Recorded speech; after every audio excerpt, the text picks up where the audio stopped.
Hey everybody, Dean here with Mitchell Fitness Solutions and part 2 of my Dad Bod journey update for this past week.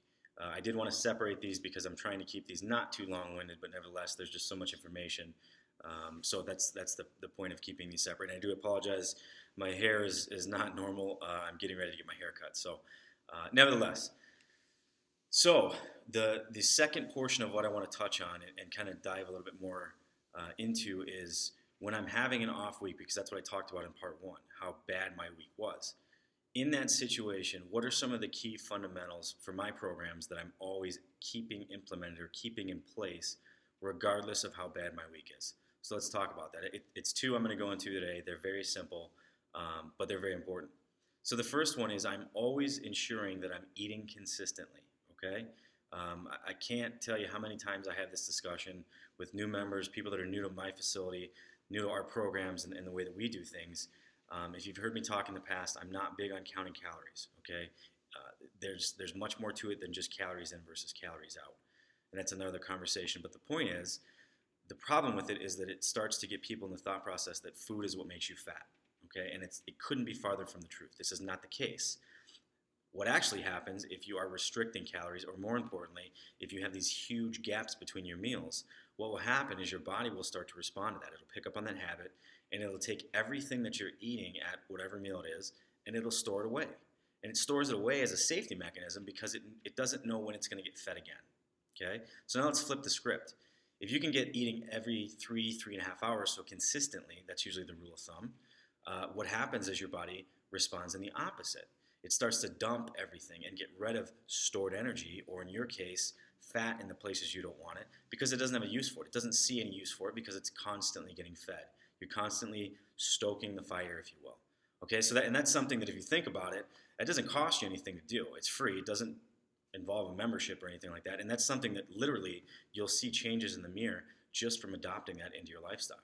So get that out of your head. So in my situation, even though my week is off, I'm literally always making sure my meal timing is every 3 to 3.5 hours. And that literally means if I'm out of food and I've got to pull into a fast food place, I will.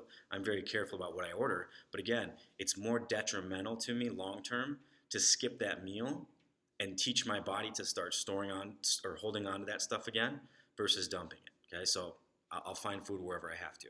So that's the first one. The second one I want to talk about, and it's simplistic, but it's important, is habits.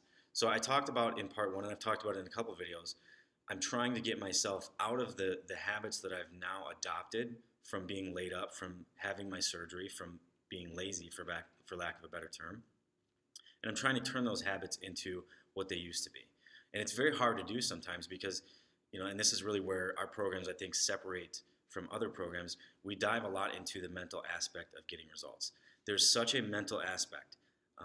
So for example, I find myself right now constantly in my own head playing the famous saying, I don't have enough time. I didn't make enough time. I can't seem to find the time.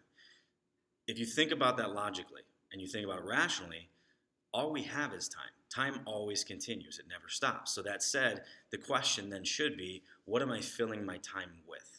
And I think as human beings, if you want something bad enough, you're always able to find time. You're always able to shift things or manipulate things to make sure that you're going after whatever it is that you want, if you want it bad enough. Whether it's a brand new purse or whether it's a sports car, whatever it is. In this case, it's obviously physical results. If I wanted them bad enough, I would find the time. And again, it's a tough pill to swallow because you have to take ownership and realize the simple fact that at the end of the day, it's up to you to make sure that you're doing those things properly. But that's me right now.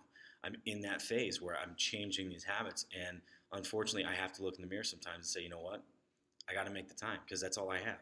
I have nothing but opportunity in front of me. The question is, what am I going to spend my time doing? So those are the 2 things that I wanted to touch on for part 2. Stay tuned for the update, the before and after photo coming Friday. So we got 2 days on that, and I'm going to stay away from anything I've done this week because, again, I'm saving that for the update that goes out Friday. So then I hope you guys have a great day, and I will see you next time at Mitchell Fitness Solutions.